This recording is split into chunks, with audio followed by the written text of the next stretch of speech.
Jorginho e mais três são desligados do Vasco da Gama. E olha, tem mais gente para sair. Vamos falar também sobre Nenê. Olha, Nenê deu uma entrevista hoje, falou sobre o seu futuro, sobre as expectativas. Enfim, a gente vai trazer esse resumo para vocês. Vamos falar sobre o julgamento do jogo do Sport. Olha, o Vasco pulou uma posição aí com o resultado desse julgamento. E também vamos falar sobre Maracanã.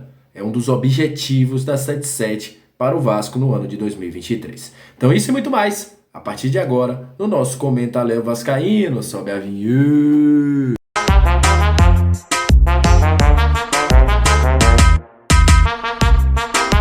Salve, salve, torcedor vascaíno, salve minha galera do Comenta Léo, saudações vascaínas, estamos entrando no ar para falar de Vasco da Gama. Aquele abraço para você que curte, compartilha, que se inscreve no nosso canal, que deixa seu comentário. Muito obrigado a você que está chegando pela primeira vez, seja muito bem-vindo. Eu sou o Léo, aqui é lugar de análise, informação, opinião, tudo que envolve o Vasco está aqui e é um prazer imenso ter você junto com a gente. E um abraço especial para os nossos membros do canal que nos ajudam, dão uma moral e eu fico muito grato em tê-los junto com a gente. Olha, vamos falar a partir de agora de planejamento 2022, 2023, né? Porque o Vasco já está de olho na temporada 2023 e tem alguns objetivos. Mas vamos falar de duas notícias muito importantes do dia de hoje. A primeira notícia é sobre a saída do Jorginho. O Jorginho foi desligado, né? Foi comunicado que não vai continuar no Vasco da Gama, não foi demitido porque o seu contrato acabou ao final do Campeonato Brasileiro da Série B.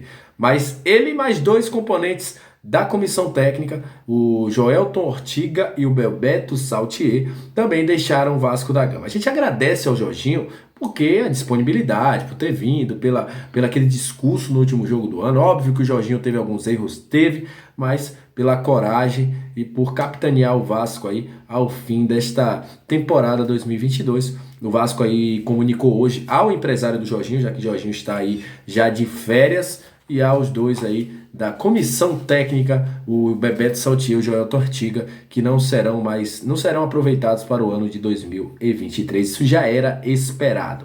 E falar sobre comissão técnica permanente também, né? Que pode haver sim modificações. O Vasco vai conversar aí até a outra semana para saber, né? Se Emílio Faro continua, se o próprio Eduardo Húngaro vai continuar. O Vasco já tem uma ideia aí de trazer um diretor técnico, a gente já sabe disso. Então, são algumas mexidas aí nos bastidores que devem ocorrer.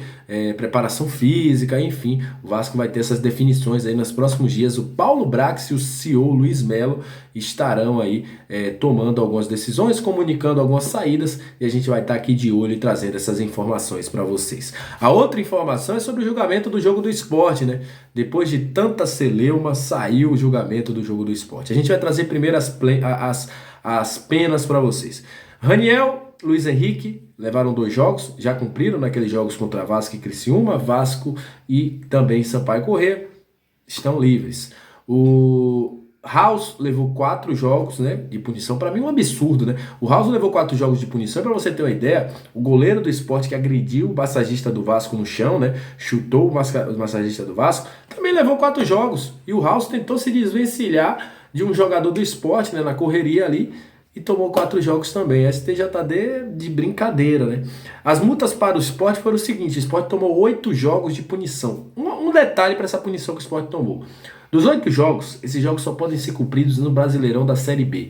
Ou seja, até a 16ª rodada, vamos dizer assim, o Sport vai jogar dentro de casa, dependendo de como for a formulação da tabela, 8 jogos sem torcida, meu amigo, na Série B do ano que vem. Aí é problema deles, né? Aí aprendem e não podem mais invadir o estádio. Mas, cara, punição pesada e merecida, né? E também 180 mil reais de punição para o Sport. O Vasco ficou com os 3 pontos da partida, né? Ganhou mais 2, porque foi votado aí e toda a votação ali acompanharam o relator, e com isso o Sport perdeu os 3 pontos. Então, o Vasco ficou aí com o resultado de 3-0, né? Sport 0, Vasco 3, ficou o resultado do jogo. O Vasco ganhou mais 2 pontos, tá passando aí na sua tela, você tá vendo, o Vasco pulou para a 3ª posição. Lembrando que o Sport já disse que vai recorrer e pode ter mais uma celeuma disso aí de novo e tal, mas a priori o Vasco ganhou aí uma posição. Lembrando que o Vasco teve como premiação pelo acesso R$ 1 milhão. Foi a premiação aí do Vasco da Gama na Série B do Campeonato Brasileiro. Agora vamos falar de 2023, porque Nenê hoje deu uma entrevista. Daqui a pouco eu vou falar sobre o Maracanã, hein?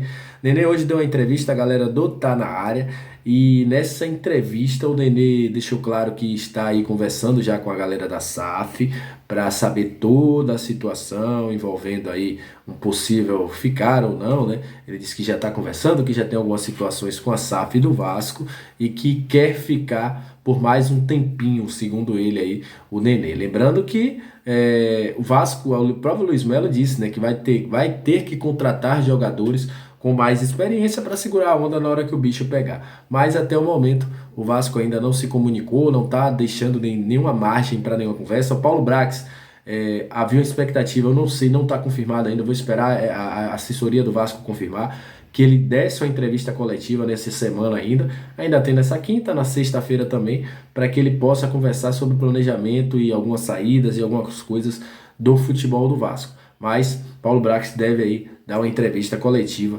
falando sobre os rumos do futebol do Vasco, assim como fez o Luiz Melo esta semana, nesta terça-feira. Então, essa é a situação do Nenê. E muita gente perguntando como será o 2023 do Vasco. O Vasco tem alguns objetivos, tem jogadores sim que já foram contactados, a gente sabe disso, mas o Vasco está fazendo aí segurando a onda, não tá falando muito, não quer falar, deixando aí a galera especular e tal, mas o Vasco já tem seus contatos, já sabe quem é o seu principal alvo para técnico, mas há outro grande objetivo do Vasco e da 77 para 2023. E esse objetivo se chama Maracanã. A 77 Partners quer o Vasco no Maracanã em 2023. Está fazendo de tudo para ganhar a concessão. Fez um pedido aí, o TCU achou que não, que quem tem que continuar com a concessão é o Flamengo e o Fluminense e tal. Mas não medirá esforços, quase que não sai aqui, me desculpem, não medirá esforços para que o Maracanã seja aí, tenha a concessão, né, e seja comandado aí pelo Vasco, pela 77, pela Legends e também pela W Torre. É um dos grandes objetivos do Vasco para o ano, internamente com a 77, isso é conversado e a expectativa muito grande é essa. O Vasco quer estar no Maracanã em 2023 e comandar o Maracanã. A 77 entende que é um grande equipamento e que faria toda a diferença, não somente no Vasco, mas na área de entretenimento para o ano de 2023. Vamos ver, né? O que é que vai rolar aí nos próximos dias. A gente está aqui de olho e não esqueci da nossa live. Eu estou esperando eu recuperar um pouquinho da garganta, né? Ainda não estou podendo fazer lives ainda com tempos extensos, porque senão eu fico sem voz de novo, vou ficar rouco de novo. Mas a gente vai fazer a nossa live, vou trazer o vídeo aqui também com as sugestões. Enfim, essa semana promete e muito. Aquele abraço, tamo junto e até a próxima. Valeu!